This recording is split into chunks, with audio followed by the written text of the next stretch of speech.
You know, gray is a wonderful color if you use it properly.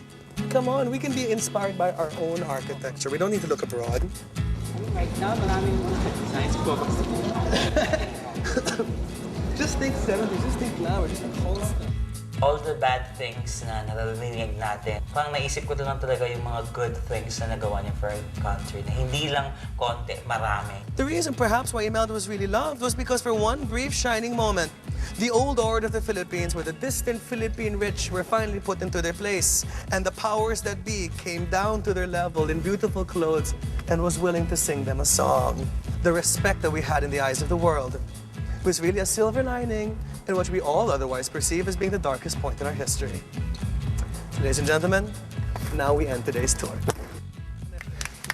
Thank you. Thank you, bravo. I love it.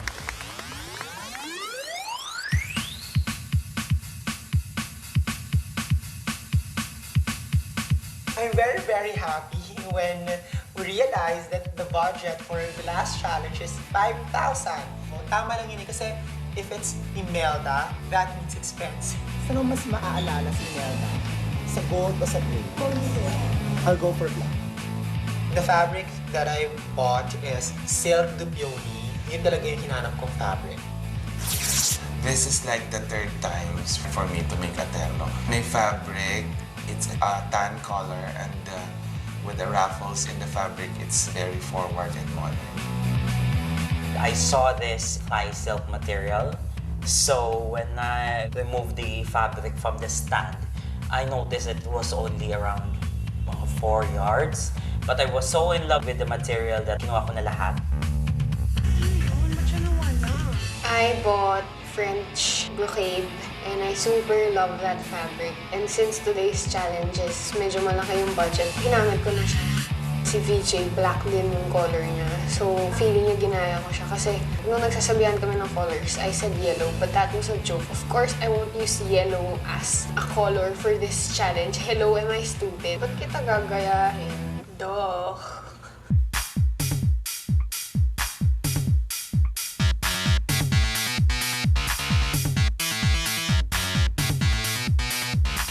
Because this is for the final 3. Ano na talaga ito? Pukpukan na.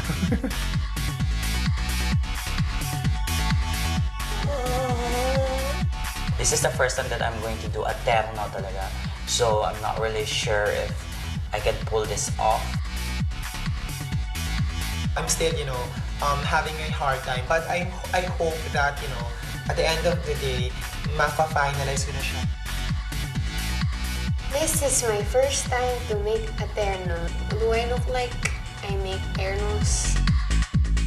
Ito yung hindi na-anticipate na design talaga na ginagawa ng mga designer nowadays. So, siguro kaming apat nahihirapan.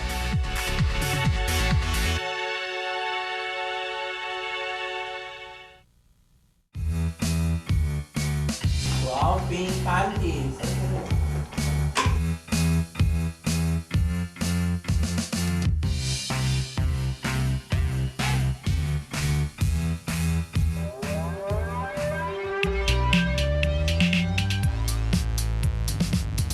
Walk up kaninang umaga, we're gonna go to someone for a consultation. It will help us now to decide kung ano yung gagawin natin for a design.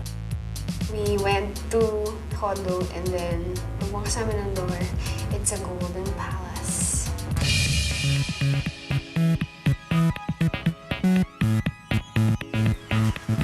Okay, you will be meeting an icon who would be further inspiring you in your modernizing the terno.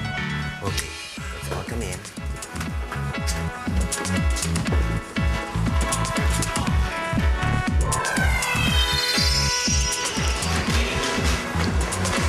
This is Marcus. This is Harris.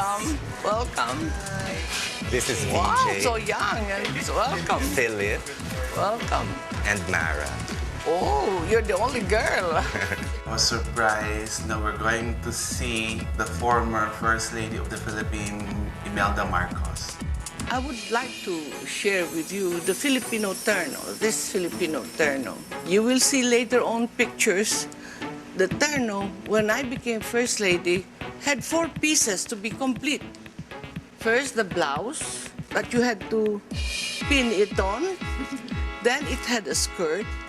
It had a kandonga, like a scarf. And then it had a tapis, 4 pieces. Even if you were 118 pounds, you would look like you had 200 pounds.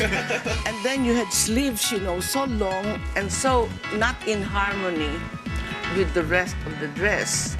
And I did not have the time to pin all of this, skirt, blouse, etc., kandong, and all of these things. I just had to look for ways and means to be able to zip myself in and out because I had about an average of 7 changes a day.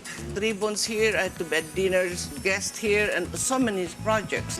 Beauty is art, and art is discipline, harmony, order. So when they tell me that being committed to beauty is extravagant, excessive. No, it's not. Beauty is God made real. And that's why I keep talking about the good, true, and beautiful.